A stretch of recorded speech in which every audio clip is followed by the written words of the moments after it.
Congress operation Akarsh అంటూ ఉంటే BRS Ghar wapsi operation అని అంటుంది. ఇప్పటికే బీఆర్ఎస్ ను వదిలి 10 మంది ఎమ్మెల్యేలు కాంగ్రెస్ లోకి వెళ్ళిపోయారు. ఇప్పటి వరకు ఆపరేషన్ ఆకర్ష్ కొనసాగింది. మరికొంతమంది ఎమ్మెల్యేలు కాంగ్రెస్ లోకి వస్తారు అనే ఆశాభావాన్ని వ్యక్తం చేశారు. 26 మంది బీఆర్ఎస్ ఎమ్మెల్యేలు కాంగ్రెస్ లోకి వస్తారు. బీఆర్ఎస్ ఎల్పీ కాంగ్రెస్ లో విలీనం అయిపోతుందని కాంగ్రెస్ నేతలు చెప్తూ వస్తున్నారు. కానీ ఇప్పుడు బీఆర్ఎస్ ను బదిలీ కాంగ్రెస్ లోకి వచ్చిన ఎమ్మెల్యేలు తిరిగి సొంత గూటికి వెళుతున్న పరిస్థితులు కనిపిస్తున్నాయి. మరో 3 ఎమ్మెల్యేలు సొంత గూటికి వెళ్లే అవకాశం ఉందనే చర్చ జరుగుతోంది. కొద్దిసేపటి క్రితం కేటీఆర్ ప్రశాంత్ రెడ్డితో తెల్లం వెంకట్రావు భేటీ అయ్యారు. కాళ యాదయ్య, సంజయ్ కుమార్ తిరిగి బీఆర్ఎస్ లోకి వచ్చేస్తారు అని గులాబీ నేతలు చెప్తున్నారు. ఇప్పటికే గులాబీ గూటికి తిరిగి చేరారు గద్వాల ఎమ్మెల్యే బండ్ల కృష్ణమోహన్ రెడ్డి. అనర్హత వేటు భయంతోనే తిరిగి ఘర్ వాపసీ అవుతున్నారు అనే చర్చ జరుగుతోంది.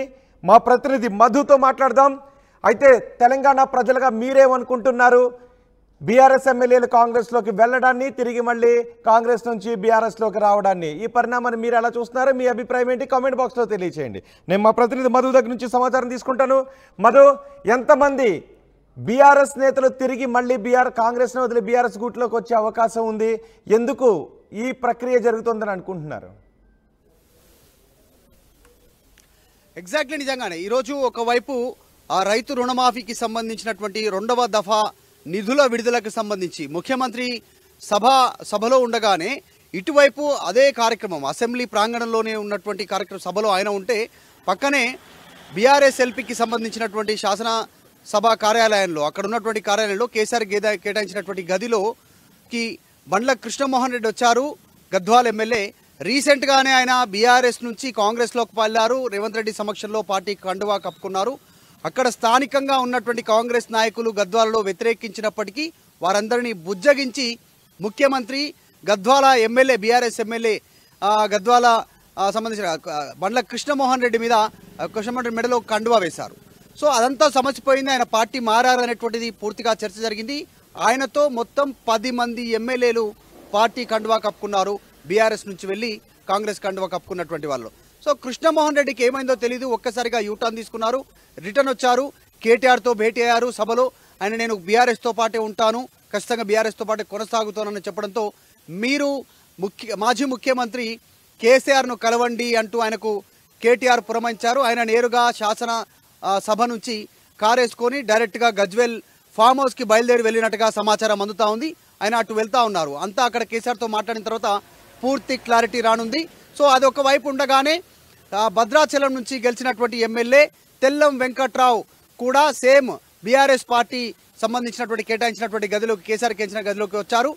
మాజీ మంత్రి ప్రశాంత్ రెడ్డితో భేటీ అయ్యారు. చాలాసేపు మాట్లాడిన తర్వాత కేటీఆర్ని కలిసినట్టుగా తెలుస్తూ ఉంది.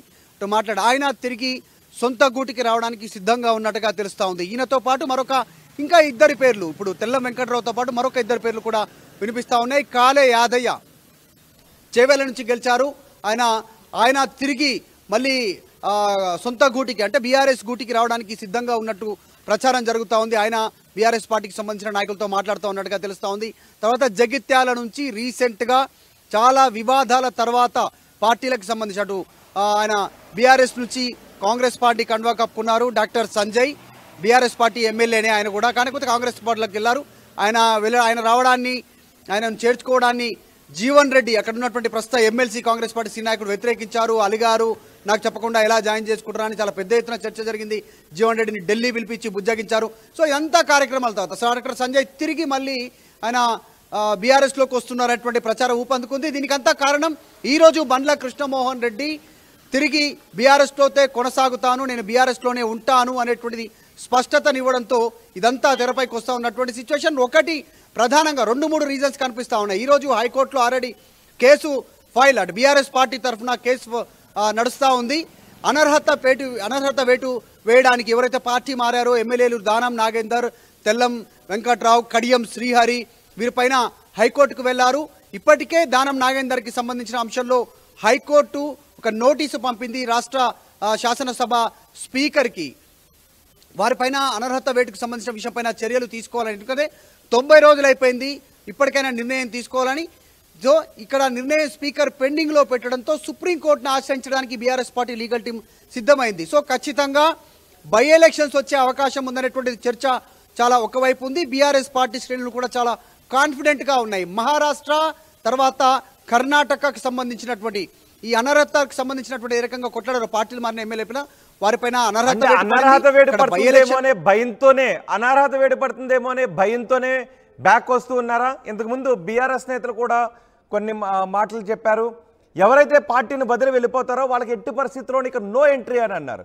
సో ఇప్పుడు వెళ్ళిన ఎమ్మెల్యేలు తిరిగి పార్టీలోకి వస్తామంటే తీసుకుంటారా, లేదంటే వాళ్ళపైన అనర్హత వేటు వేయాలి అనే పట్టుబడతారా? ఇప్పుడు తీసుకుంటున్నారు కాబట్టి తీసుకున్నట్టున్న ప్రక్రియ జరుగుతుంది. సో దీనిపైన ఏమంటారు బీఆర్ఎస్ నేతలు? ఎగ్జాక్ట్లీ, నిజంగానే ఇప్పటికీ లీగల్ ఫైట్ కొనసాగుతా ఉంది. వీళ్ళందరిపైన అనర్హత వేటు వేయాలి అనేటువంటిది లీగల్ ఫైట్ చేస్తామంటున్నారు.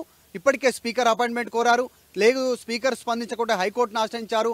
హైకోర్టును వచ్చినటువంటి తీర్పుని ఇచ్చినటువంటి కాపీని స్పీకర్కి పంపించిన కాపీని స్పీకర్ రెస్పాండ్ కాకపోతే సుప్రీంకోర్టును ఆశ్రయిస్తున్నారు. లీగల్ ఫైట్ యథావిధిగా కొనసాగుతూనే ఉంది. కానీ రీసెంట్గా కొద్ది రోజుల క్రితమే జాయిన్ అయినటువంటి బండ్ల కృష్ణమోహన్ రెడ్డి రాకను మరి వీళ్ళు స్వాగతిస్తారా, లేదంటే లీగల్ ఫైట్ కోసం చూస్తారా చూడాలి అనర్హత వేటుకి సంబంధించి. ఎందుకంటే ఇప్పుడున్నటువంటి సిచ్యువేషన్లో బై ఎలక్షన్లు వస్తే బీఆర్ఎస్ పార్టీ బీఫామ్ మీద గెలిచినటువంటి ఎమ్మెల్యేలు కేవలం సంవత్సర కాల వ్యవధిలోనే మళ్ళీ అనర్హత వేటు పడి బై ఎలక్షన్లో మళ్ళీ అప్పుడు కాంగ్రెస్ టికెట్ ఇచ్చినా కాంగ్రెస్ టికెట్ మీద మళ్ళీ నిలబడి గెలిచేటువంటి పరిస్థితులు ఉన్నాయా ఉండవా? అట్లాంటి బై ఎలక్షన్లు వస్తే మనం అందులో ఉండి ఏం ఉపయోగం? ఇవన్నీ బేరీజ్ వేసుకుంటున్నారు ఒకవైపు. ఎందుకంటే రీసెంట్గా జరిగినటువంటి కొన్ని స్టేట్మెంట్స్ కాంగ్రెస్ పార్టీ మంత్రులు ముఖ్యమంత్రి డైరెక్ట్గా ఇచ్చినటువంటి స్టేట్మెంట్లు శాసన సభ బడ్జెట్ సమావేశాల కంటే ముందుగానే బీఆర్ఎస్ ఎల్పీని సిఎల్పిలో విలీనం చేసుకుంటామనేటువంటిది. ఆ రకంగా కాంగ్రెస్కు కావాల్సినటువంటి సంఖ్య ఎల్పీలో విలీనం చేసుకోవాలంటే మొత్తం 26 మంది బీఆర్ఎస్ పార్టీకి సంబంధించినటువంటి ఎమ్మెల్యేలు కాంగ్రెస్ పార్టీ కండువా కప్పుకోవాలి. ఒకేసారి విలీనం జరగాల్సినటువంటి ప్రక్రియ. సో ఈ లెక్కన ఇప్పటివరకు 10 మంది మాత్రమే బీఆర్ఎస్ పార్టీ ఎమ్మెల్యేలు కాంగ్రెస్లోకి వచ్చారు. అందులో ఒకరు రిటర్న్ వెళ్తా ఉన్నటువంటి సిచ్యువేషన్. బండ్ల కృష్ణమోహన్ రెడ్డి రిటర్న్ వెళ్తానంటూ స్టేట్మెంట్ చేశారు. సో ఇప్పటికిప్పుడు విలీన ప్రక్రియ జరిగేటువంటి పరిస్థితులు అనుకూలంగా లేకపోవడం, బై ఎలక్షన్లు వస్తాయనేటువంటి ప్రచారం భారీ ఎత్తుగా జరగడం, సో బీఆర్ఎస్ పార్టీ శ్రేణులు కూడా కాన్ఫిడెంట్గా ఉండడంతో ఈ బై ఎలక్షన్లు ఫేస్ చేయడానికి ఇష్టం లేకపోవడము. రెండవ కారణం, జాయినింగ్ అయ్యేంత వరకు ఇచ్చినటువంటి విలువ జాయిన్ అయిన తర్వాత కాంగ్రెస్ పార్టీలో ఈ ఎమ్మెల్యేలకు దక్కట్లేదు అనేటువంటి ఒక అభిప్రాయం. సో వారు సొంత గూటికి రావడానికి ఎక్కువగా మొగ్గు చూపుతున్నట్టుగా ప్రచారం అయితే జరుగుతూ ఉంది. మొత్తానికి బండ్ల కృష్ణమోహన్ రెడ్డితో పాటు తెల్లం వెంకట్రావు, కాలే యాదయ్య, డాక్టర్ సంజయ్ జగిత్యాలకు సంబంధించినటువంటి ఎమ్మెల్యే, ఈ ముగ్గురు పేర్లు కూడా వినిపిస్తా ఉన్నాయి. చూడాలి ఏం జరుగుతుందో. ప్రతిష్టాత్మకంగా తీసుకున్నారు. బీఆర్ఎస్ ఎల్పీ కాంగ్రెస్ లో విలీనం అయిపోతుందన్నారు. చాలా మంది ఎమ్మెల్యేలు వచ్చేస్తున్నారన్నారు. గేట్లు ఓపెన్ చేసేసామన్నారు. కానీ ఇప్పుడు మళ్ళీ తిరిగి వెళ్తున్న పరిస్థితి కనిపిస్తుంది. కాంగ్రెస్ నేతల వెర్షన్ ఏంటి?